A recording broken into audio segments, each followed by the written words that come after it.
Bonsoir, bonsoir, bonjour, c'est ED Congo Basango Télévision. Comme toujours avant de commencer notre émission, nous disons merci à Dieu. Nous disons merci à nos chers abonnés et téléspectateurs qui nous suivent partout dans le monde et en RDC. Bande Koranga, soyez les bienvenus. À la une, chers téléspectateurs Bandeko et Yindi Awa. Na ED Congo Basango, nouvelle kwei.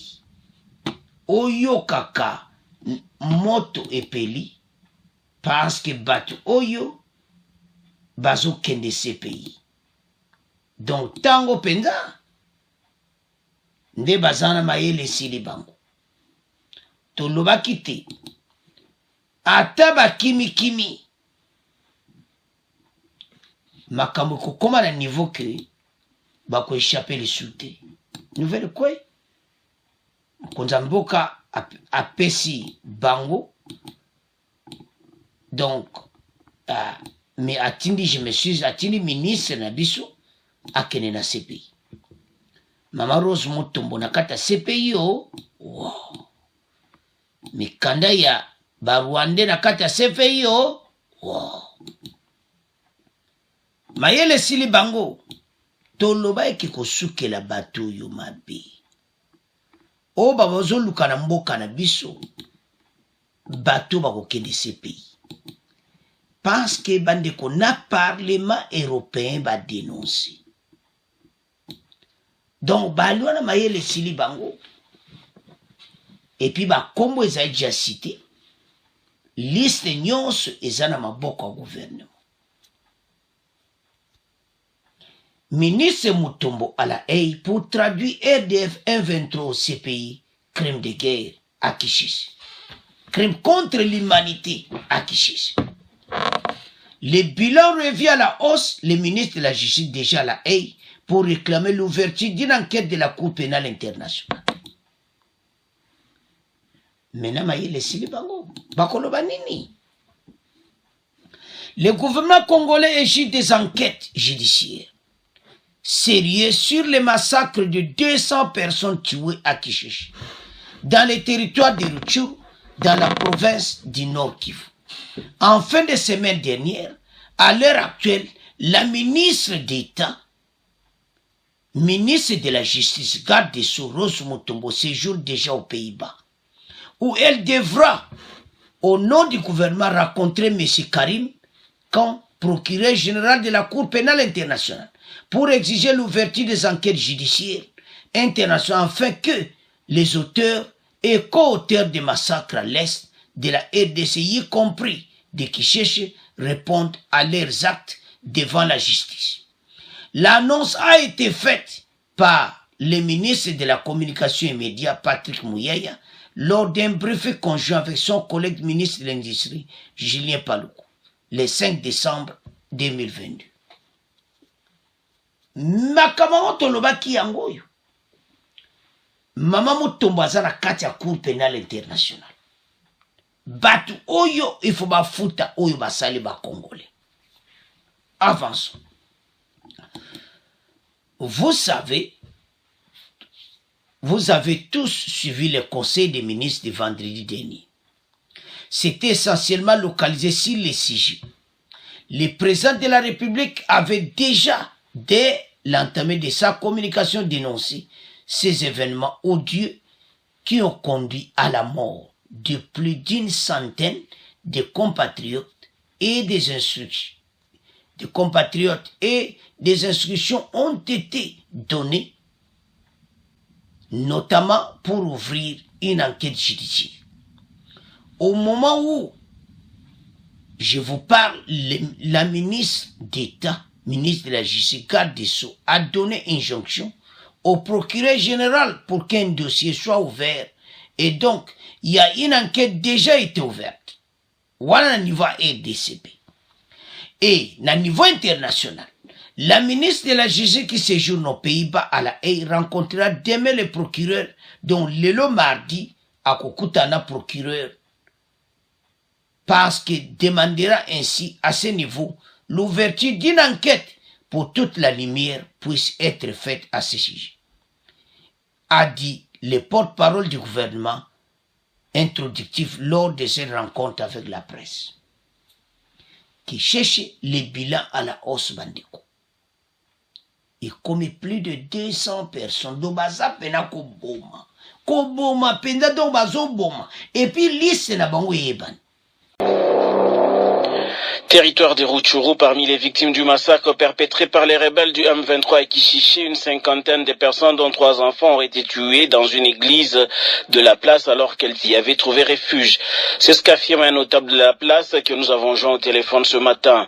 Ce leader local condamne plutôt ce qu'il qualifie de crimes commis par le M23 contre la population qu'ils ont accusé d'être des Maïmaï Nyatura. Suivez son témoignage qui a requis l'anonymat. À Kishishi, on a tué plus de 122 civils. Et qui les ont tués, ce sont les M23 qui sèment la terreur dans la région. Dans l'église adventiste, au niveau de la petite agglomération de Kishishi à Kilama, 64 personnes avaient trouvé refuge dans cette église alors qu'ils ont été tous tués, dont 3 enfants. Alors, on a tué seulement les hommes, bon, on a laissé les femmes bon, pour aussi s'évader. Voilà ce qui se passe là-bas, bon, sont indexés d'être des Maïmaï, d'être des Nyatura, d'être des FDLR. Pendant que c'est une population que je connais très bien moi-même, nous sommes nés dans le groupement de Bambo, on connaît très bien le comportement de la population de ce groupement. En tout cas, c'était l'agglomération sûre vraiment en matière de la sécurité. Mais ce qui m'a appris, c'est de dire que la population de là est devenue une population Maïmaï, Nyatura. Voilà en tout cas ce qui nous énerve, pendant que c'est une population qui est pacifique et qui est vraiment hospitalière. Maintenant, bango nyonso à la haie. Na CPI o, bako résister ndenge nini. Nazo mona tende bato bako résister. Bazana problème sérieux nde bazawana mayele sili bango bazotama na makila ba Congolais na maboko. Makenga. Do bango nyonso wana. Wilingoma. Bato nyonso zomona liste za wana. L'heure est grave. Ba kombo si pesami. Bazana maboko a CPI. Nde bazawana. Pense le nom. Baebi. Bango nyonso liste za kuna bazo kendi. Umoni bango wana. Na mokonzi na bango numéro 1. Les Rwandais Makenga. Biliaki bango bikoki. Situation auto yeba eke bato ba okeka CPI. Alors, maintenant, pour qu'il ait raison ya dossier lelonde réunion na ministre de la justice yambi dossier na biso ndeto lobawa crime de guerre, crime contre l'humanité en cours, massacre de Kishishi. Baza pena ko boma ko sakanati.